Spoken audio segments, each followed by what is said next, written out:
Welcome to দিশার exam guide. প্রিয় ষষ্ঠ শ্রেণীর পরীক্ষার্থী বন্ধুরা, তোমাদের জন্য এই ভিডিওটিতে আমি আলোচনা করতে চলেছি ষষ্ঠ শ্রেণী অর্থাৎ ক্লাস 6-এর দ্বিতীয় পর্যায়ক্রমিক মূল্যায়নপত্র 2024 অর্থাৎ 2024 সালের দ্বিতীয় ইউনিট টেস্টের ষষ্ঠ শ্রেণীর ইতিহাস বিষয়ের প্রশ্নপত্রটি উত্তর সহ এই ভিডিওটিতে আলোচনা করতে চলেছি। পূর্ণমান 25, সময় 50 মিনিট। সম্পূর্ণ সিসিই পদ্ধতি অনুসরণ করে প্রশ্নপত্রটি তৈরি হয়েছে। প্রথমেই এক দাগে আমরা দেখে নেব কি বলেছে। নিচের যে কোনো 5টি প্রশ্নের উত্তর লেখাও, এর জন্য 5 মার্ক, প্রত্যেকটি প্রশ্নের জন্য 1 মার্ক করে বরাদ্দ। প্রথম 1-এর 1 সংহিতা কি? উত্তর দেখে নাও। সংহিতা মন্ত্র, স্তোত্র, প্রার্থনা এবং আশীর্বাদ সমন্বিত বেদের পাঠ্যের সবচেয়ে প্রাচীন স্তরকেও বোঝায়। প্রাচীন স্তরকে বোঝায়। 2 নিষ্ক ও শতনাম কি? উত্তর দেখো, এটা শতনাম হবে না, শতমান। নিষ্ক ও শতমান কি? বৈদিক যুগের মুদ্রা। 3 নম্বর প্রশ্ন, কোন জনপদটি দক্ষিণ ভারতের একমাত্র জনপদ? উত্তর অসমক। 4 নম্বর প্রশ্ন, মধ্যম পন্থা কি? উত্তর দেখো, বৌদ্ধ ধর্মের প্রবর্তক গৌতম বুদ্ধের মতে কেবল কঠোর তপস্যায় নির্বাণ লাভের উপায় নয়, আবার চরম ভোগবিলাসের মধ্য দিয়েও নির্বাণ বা মুক্তির খোঁজ পাওয়া যায় না। তিনি মুক্তির জন্য এই দুয়ের মাঝামাঝি একটি পথের সন্ধান দেন। এটাই চরমপন্থা, এটাই মধ্যপন্থা বা মধ্যম পন্থা। 5 নম্বর প্রশ্ন, অর্থশাস্ত্র কে রচনা করেন? উত্তর চাণক্য বা কৌটিল্য। নেক্সট দেখো, সোয়াংজাং এর রচিত পুস্তকের নাম কি?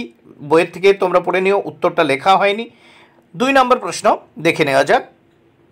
শূন্যস্থান পূরণ করো যে কোনো দুটি। দেখো এখানে দুটি প্রশ্নের উত্তর করতে হবে, 1 মার্ক করে 2 মার্ক। 2-এর-1 সরকারি উপাধি দ্বিতীয় চন্দ্রগুপ্তের।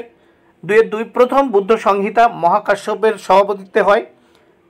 তারপর দেখো 3 নম্বর প্রশ্ন, দান সাগর ও অদ্ভুত সাগর রচনা করেন যে রাজা? তিনি হলেন বল্লাল সেন। 3 দাগে সঠিক উত্তরটি বেছে নিয়ে লেখো।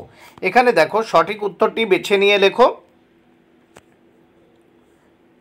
3 মার্ক, প্রত্যেকটি প্রশ্নের জন্য 1 মার্ক করে বরাদ্দ।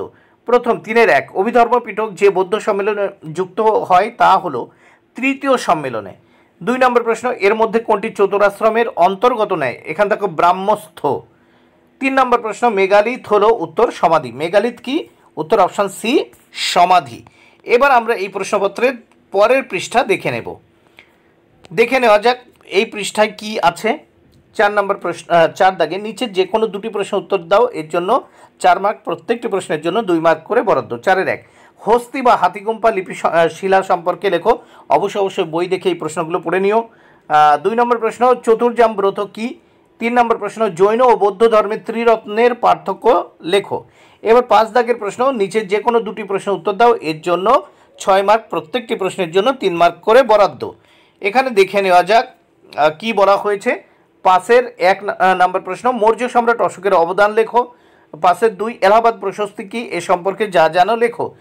5-এর-3 নম্বর প্রশ্ন, বৈদিক যুগের শ্রুতি বলতে কি বোঝো? এবার 6 দাগে দেখো, নিচের একটি প্রশ্নের উত্তর লেখো, 5 মার্ক। দেখো এখানে দুটি প্রশ্ন আছে, এখান থেকে একটি প্রশ্ন উত্তর করতে হবে, এর জন্য 5 মার্ক বরাদ্দ। 6-এর-1 কুষাণ ও সাতবাহন শাসন পদ্ধতির পার্থক্য আলোচনা করো। 6-এর-2 হর্ষবর্ধনের শাসন ব্যবস্থা সম্পর্কে লেখো। 6-এর-2 হর্ষবর্ধনের শাসন ব্যবস্থা সম্পর্কে লেখো। বন্ধুরা, ভিডিওটি ভালো লাগলে অবশ্যই লাইক, কমেন্ট ও শেয়ার করো। Thank you very much. Keep watching my channel and my video.